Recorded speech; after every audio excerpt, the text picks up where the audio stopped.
ક્યાંથી આવ્યા છો અને શા માટે આ પ્રમાણે કાર તમારે બનાવવી પડી?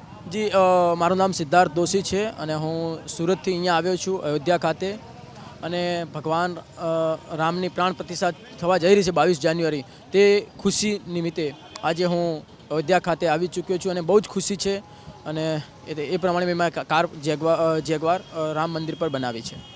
જે લખાણ છે, લખાણ સૂત્રો છે, કયા પ્રકારના લખાણ લખાયા છે, કઈ રીતે આખી ગાડી છે રામમય બની? જે લખાણ છે આપ દેખી શકો છો, શ્રી રામ જય રામ લખેલું છે, રામો વિઘ્ન હવનામ લખેલું છે, આ સાઈડ પણ શ્લોક લખેલા છે, આ સાઈડ બીજી સાઈડ પણ શ્લોક લખેલા છે અને રામ ભગવાન એક સાઈડમાં છે, વચ્ચે મંદિર છે, પ્રાણ પ્રતિષ્ઠા જે થવા જઈ રહ્યું એનું મંદિર બી છે અને અલગ અલગ બનાવવા જઈ રહ્યા છે.